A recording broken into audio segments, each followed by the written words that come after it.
안녕하세요. 예로부터 전해오는 이야기를 알아보는 물 따라 바람 따라입니다. 그동안 옛날 선비들로부터 전해오는 사랑방 야담을 들려드렸습니다만 오늘부터는 여러분이 다 아시는 방랑시인 김삿갓의 방랑 이야기를 좀 해볼까 합니다. 죽장에 삿갓 쓰고 방랑 삼천리. 흰 구름 뜬 고개 넘어가는 객이 누구냐. 12대문 문간방에 걸식을 하며 술 한 잔에 시 한 수로 떠나가는 김삿갓. 이런 노래 들어보셨죠? 옛날 전두환 대통령의 18곡이라는 말도 들었는데요. 오늘부터 전해드릴 이야기는 바로 세상도 싫고 벼슬도 싫었는지 모든 걸 다 버리고 기다리는 사람 없는 이 거리 저 마을로 손을 젓는 집집마다 소문을 놓고 푸대접에 껄껄대며 떠나가는 김삿갓 이야기를 해볼까 합니다. 본격적인 이야기 시작하기 전에 먼저 김삿갓에 대해 간단하게 알아보고 난 후 제1화부터 시작해 볼까 합니다. 김삿갓은 조선 후기 시인으로 본관은 안동, 자는 성심, 본명은 김병연, 호는 난꼬이고요. 속칭 김삿갓 혹은 김립이라고도 부릅니다. 아버지는 김한근이며 경기도 양주에서 출생하였죠. 1811년 순조 10일 홍경래의 난때 선천보사로 있던 조부 김익순이 홍경래에게 항복하였기 때문에 연좌제에 의해 집안이 망하였습니다. 당시 김삿갓은 6세였던 그는 하인 김성수의 구원을 받아 형병하와 함께 황해도 곡산으로 피신하여 숨어 지내다가 후에 사면을 받고 과거에 응시하여 김익순의 행위를 비판하는 내용으로 답을 적어 급제하였습니다. 그러나 김익순이 자신의 조부라는 사실을 알고 난 후 벼슬을 버리고 20세 무렵부터 방랑 생활을 시작하였습니다. 그는 스스로 하늘을 볼 수 없는 죄인이라 생각하고 항상 큰 삿갓을 쓰고 다녀 김삿갓이라는 별명이 생겼는데요. 전국을 방랑하면서 각지의 즉흥시를 남겼는데 그 시 중에는 권력자와 부자를 풍자하고 조롱한 것이 많아 민중시인으로도 불립니다.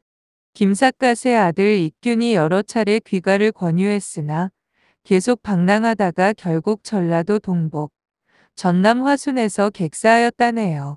유해는 영월군 태백산 기슭에 있으며 1978년 그의 후손들이 광주 무등산에 시비를 세우고 1987년에는 영월에 시비가 세워졌고요. 작품으로 김립 시집이 있습니다. 세도가 집안의 자손으로 태어났으나 역적의 집안으로 전락되자 조부를 규탄하는 명문으로 장원급제도 포기하고 25세의 기나긴 방랑의 길에 들어섭니다. 날카로운 풍자로 상류 사회를 해롱하고 재치와 해악으로 서민의 애환을 읊으며 일생을 보냈는데 제1화부터 소개해 볼게요. 방랑시인 김삿갓 제1화 김삿갓의 방랑 준비입니다. 천부적인 재질을 가진 김삿갓에게는 시야말로 생애 전부였던 거죠. 애써 생각지 않아도 시상은 항상 그와 함께 있었습니다. 지금까지는 입신 출세를 해보겠다는 신념으로 살아온 자신이었습니다. 그래서 책을 읽었고 문장을 가다듬고 주변에 보이는 모든 것에 시작을 붙였습니다. 하지만 출세가 뜬구름이 된 지금 문장이 무슨 소용이 있으며 시 또한 무슨 필요 있단 말인가? 폐족의 낙인이 찍혀 있는 마당에 시를 해서 무엇한단 말인가? 자괴감에 쌓여 며칠을 고민을 거듭하던 김삿갓. 뜬구름 같은 인생, 모든 것을 떨쳐버리고 자연에 묻혀 동가숙 서가식하면서 주유천하로 지내고 싶었습니다. 그러나 이러한 결심은 그 주변에 아무도 눈치채지 못했는데요. 김삿갓은 자기의 결심을 실행하기에 앞서 소년 시절부터 자기를 깨우쳐준 서당의 스승님을 찾아뵙고 인사를 올리리라 마음을 먹었습니다. 허, 김삿갓에게는 더 가르칠 것이 없구나. 너를 가르치기엔 나의 글이 너무 짧구나. 스승은 이렇게 솔직한 사람이었습니다. 공부가 깊어갈수록 김삿갓의 깨우침이 스승을 앞섰고 이제 그 결과로 백일장 장원을 하였으니 즉시 스승님을 찾아 뵙는 것이 도리이지만 어지러운 심경 탓도 있고 급제한 발을 떳떳하게 자랑할 처지도 못 되었기에 당장 나서지 못했던 거죠. 그러나 집을 떠나 방랑길에 오르게 되면 언제 다시 뵐 수 있을지 알 수 없는 일이라 떠나기 전에 인사라도 올리는 것이 도리라고 생각하고 서당이 있는 아랫마을로 내려갔습니다. 방 안에서는 학동을 가르치는 스승님의 카랑카랑한 목소리가 들려왔습니다. 스승님, 걔 누구냐? 저 김삿갓이옵니다. 이때 방문이 벌컥 열리며 하구들이 쏟아져 나왔습니다. 아니 자네 이제 왔는가? 하구들이 그를 반기었지만 스승님은 김삿갓의 장원급제 소식을 뻔히 듣고 있던 터에 조금 늦게 나타났다는 질책어린 대답이었죠. 김삿갓은 말없이 방 안으로 들어가 스승께 큰 절을 올렸습니다. 그리고는 일찍 찾아 뵈우려 하였으나 신병으로 늦었음을 용서하여 주십시오. 김삿갓은 하는 수 없이 이렇게 거짓말을 했죠. 그래? 많이 아팠더냐? 그래 지금은 괜찮느냐? 스승은 김삿갓의 말을 듣고 눈을 동그랗게 뜨며 김삿갓의 병을 염려하였습니다. 네, 지금은 염려하신 덕에 거의 나았습니다.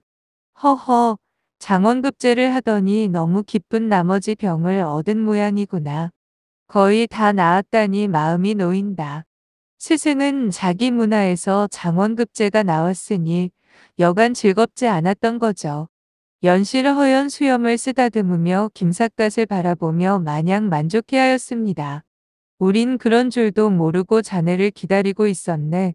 오늘도 소식이 없었으면 자네 집으로 올라갈 참이었네. 그나저나 자네의 장원급제를 축하하네.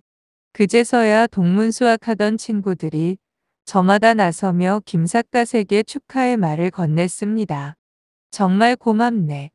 내가 재주가 있다기보다 평소에 스승님께서 잘 가르쳐 주신 은덕이고 학우들이 도와준 덕분일세.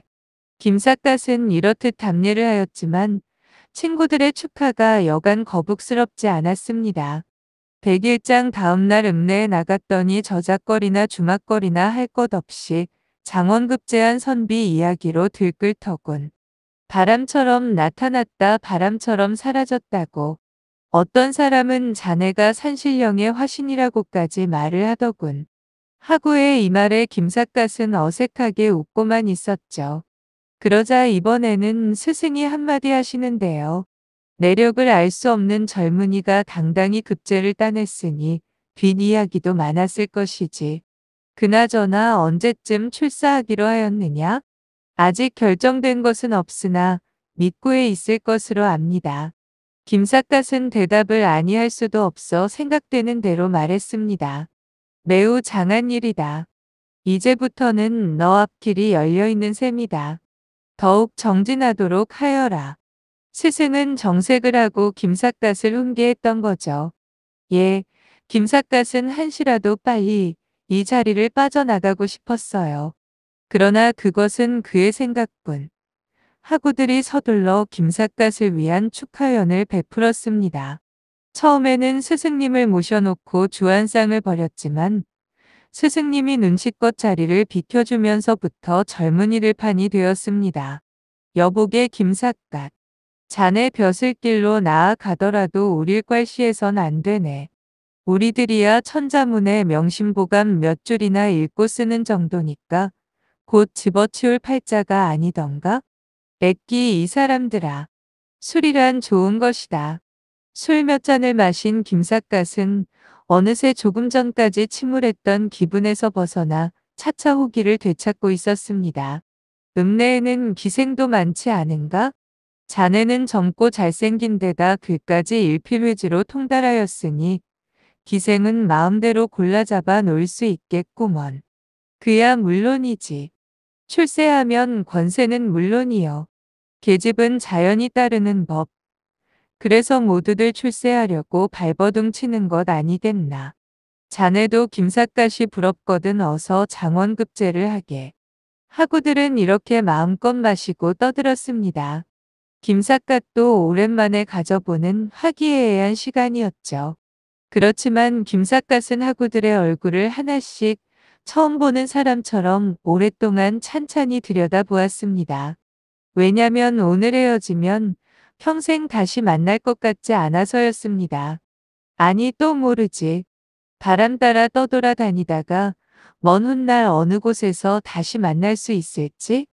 갑자기 서글픈 생각이 밀려왔습니다.